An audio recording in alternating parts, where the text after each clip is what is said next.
Hey everybody, I'm Nate, and this is the Nate Echoes podcast where I unleash my mind in order to hopefully help encourage or inspire you by echoing things I've heard back to you. So I'm back. It's been a while since I've posted one, and I have a fun one for us today because my guess is you've probably, if you're listening to this, you're probably a leader in some way, shape, or form. Maybe it's in your family or your business.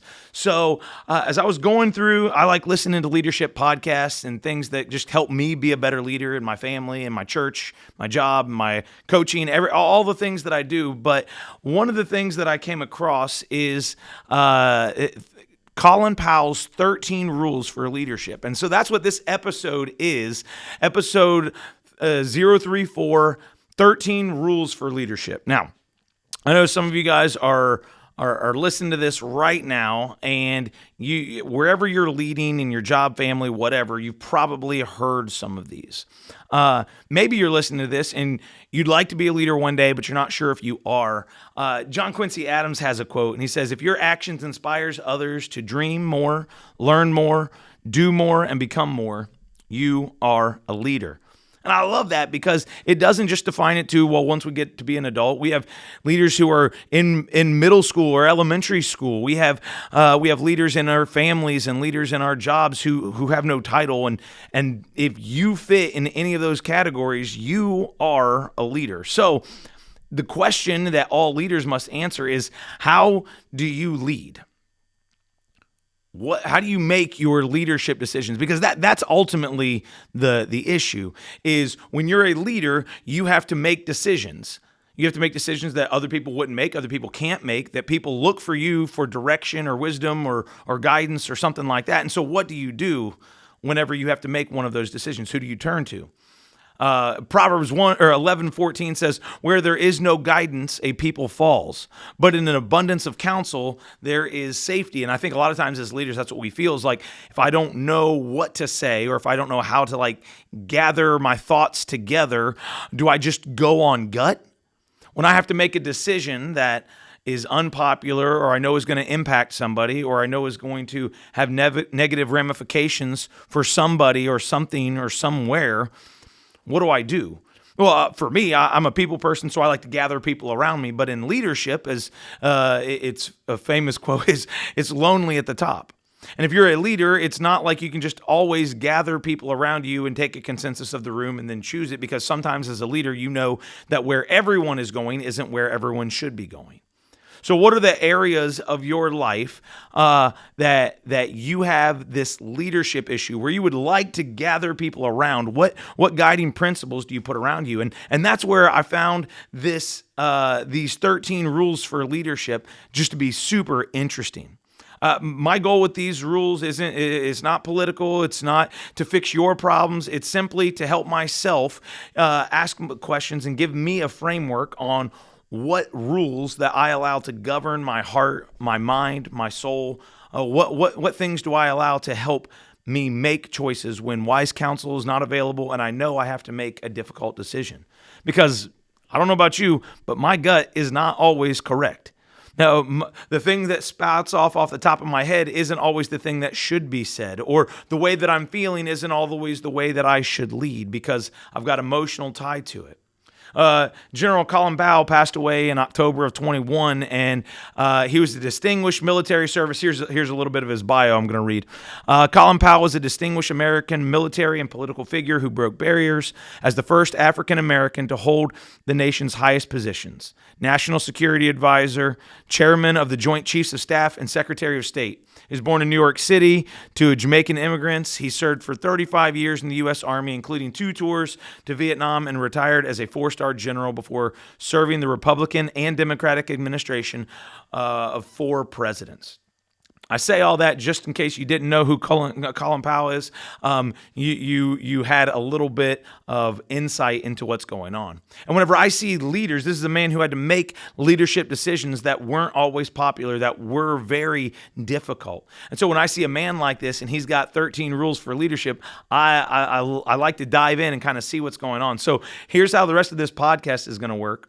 I'm simply going to read his rule that he had in order 1 through 13. He's got a little kind of quote that he's famous for saying after that. And then I'm going to add just a very brief little bit of context for it.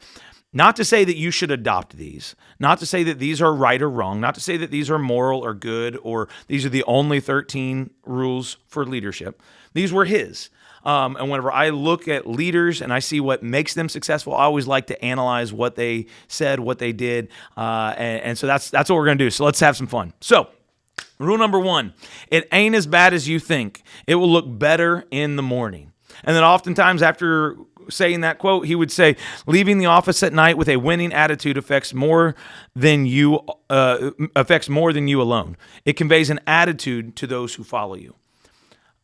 For leaders, we've all been in situations, whether you're dealing with multi-million-dollar loss of a company, or you're dealing with your kid coming home or getting a bad grade, or getting an email from your teacher about something that happened, right? Or at whatever level that you are in this, calm down. Calm down. Leaders were often put into these difficult situations and where choices need to be made, and you have a difficult circumstance, a list of bad options or risk assessment, and someone has to make that tough decision. That someone is you. Congratulations, you get to do it.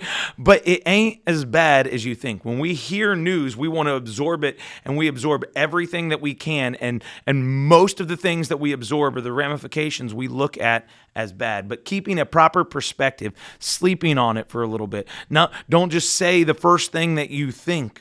It gives a huge benefit to those who, not only yourself to make a better decision when you don't feel like you're in a time crunch, but it also builds the morale of those who you are leading. It will look better in the morning. Number 2, get mad, then get over it.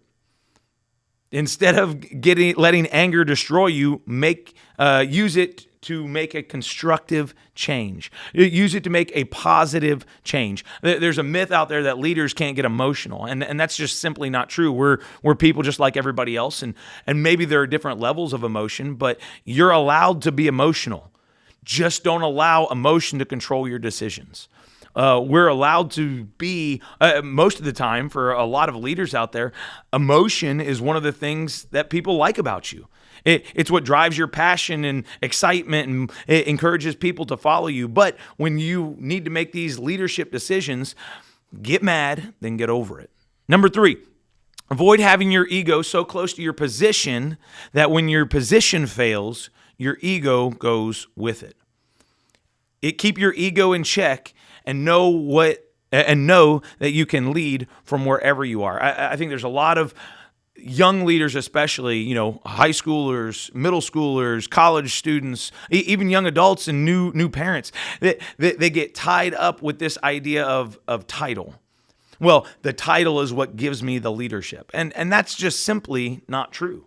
There are times where as a leader, you're going to mess up. There are times as a leader, you're going to get fired, or you're going to be separated from your title, or whenever you're the CEO at work and you come home, you're just dad, or you're just husband, or you're just somebody else. I'm just Nate whenever I come here. And if all of my leadership is tied up in my title, it can be really easy for me to want to keep that title and think that title is what gives me the authority or that leadership. Avoid having your ego so close to your position that when your position fails, your ego fails. My startup, I was a CEO, I was an entrepreneur, my business failed. I'm a failure. No, the business failed. You as a CEO there failed, right? It's not you. So if you get caught down in that, it's so difficult to pull yourself back out of that. So avoid having your ego so close to your position that when it fails, you fail. Number 4, it can be done. Leaders make things happen. If one approach doesn't work, find another.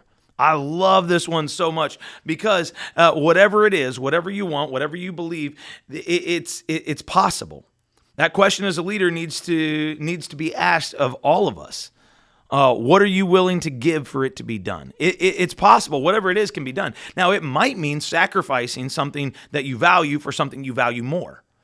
But that risk assessment and that values assessment is something that is really exciting for leaders to do, but never think that it just can't be done. It can't be done yet. Maybe it's never been done, hasn't been done yet. So making sure that that yet is in your vocabulary, because leaders make things happen. They make the stuff that hasn't happened happen before. Number 5, be careful what you choose. You may get it. You may get it.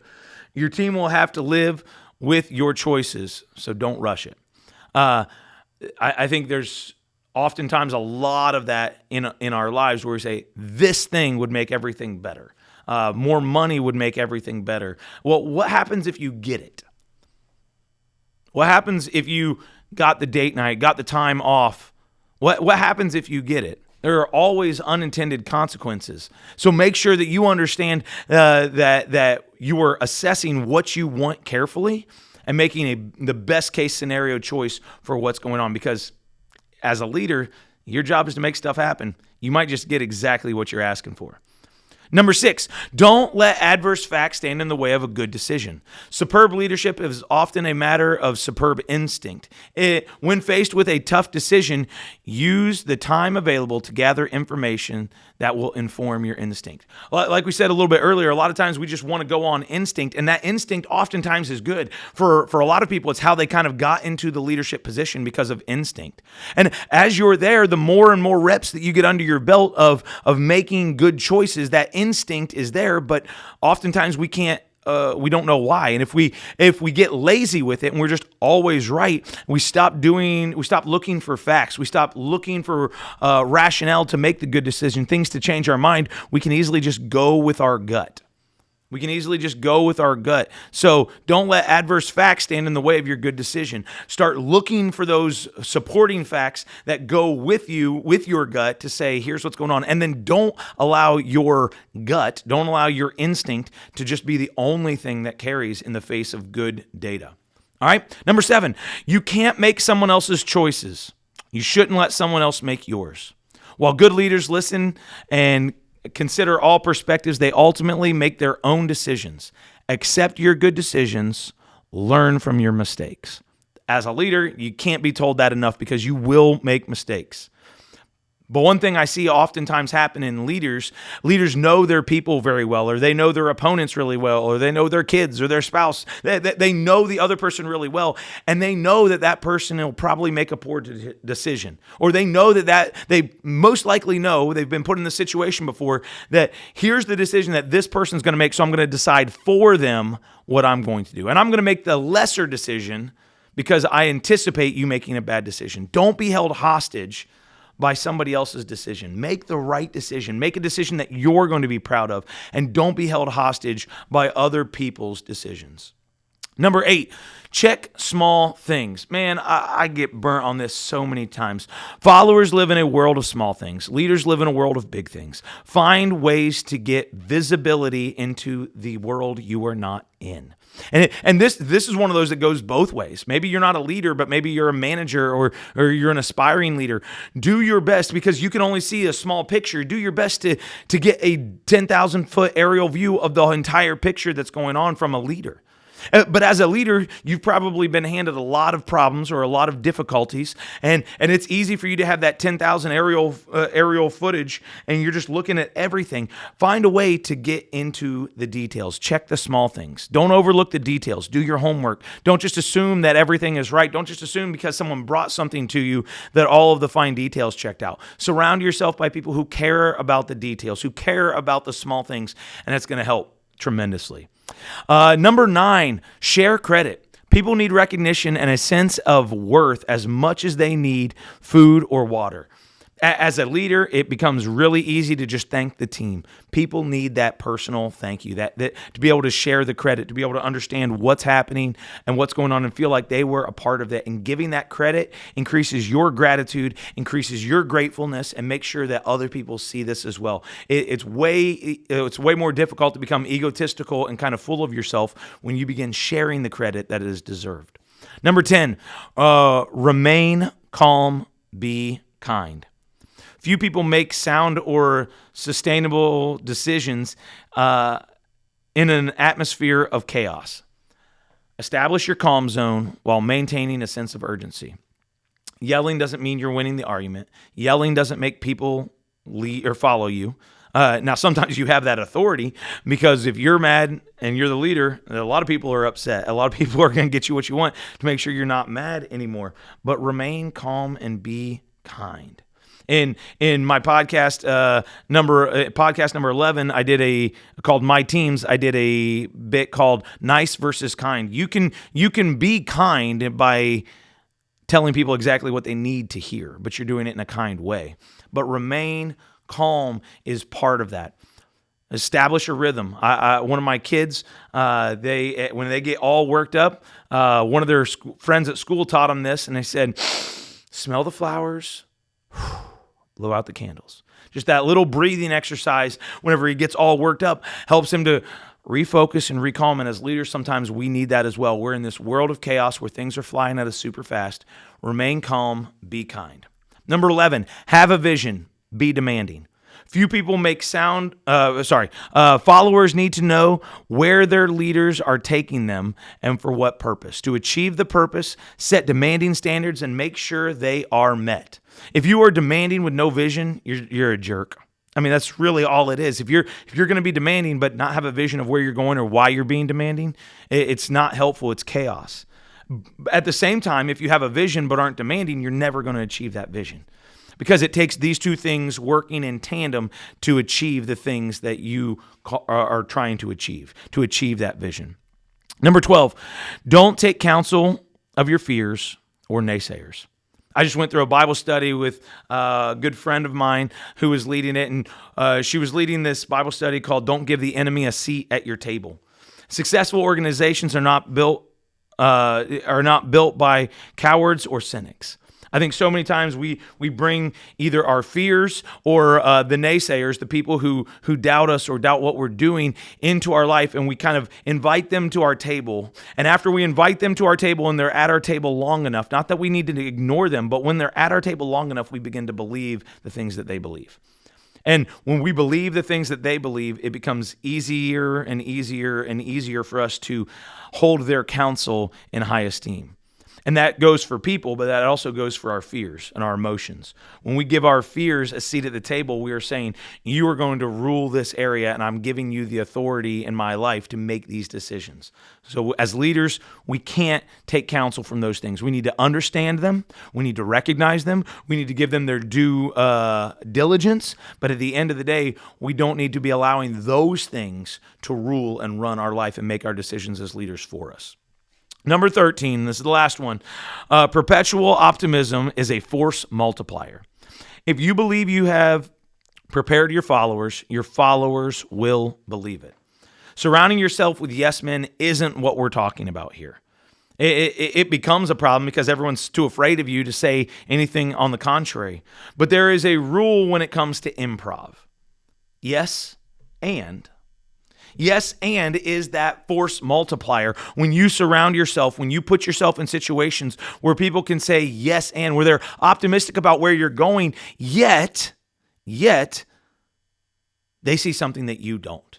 They see the details. They see the small things. They see in the weeds. They've got a different perspective than you. Yes, and. So surround yourself with those people who are optimistic about what you're doing and where you're going and how you're taking them there, but will add something to the team. Hey guys, thanks for joining me. These are those 13 rules for leadership. I want to hear which one was your favorite, which one you would leave off, maybe one that's on your list that isn't on this list. I'd love it. Feel free to like or subscribe. Send this to somebody who, if it benefited you in any way, shape, or form, go ahead and share it with them. Super helps the algorithm, helps me out, and gets more of the content like this in your feed. So as always, let's make today great. See you next time.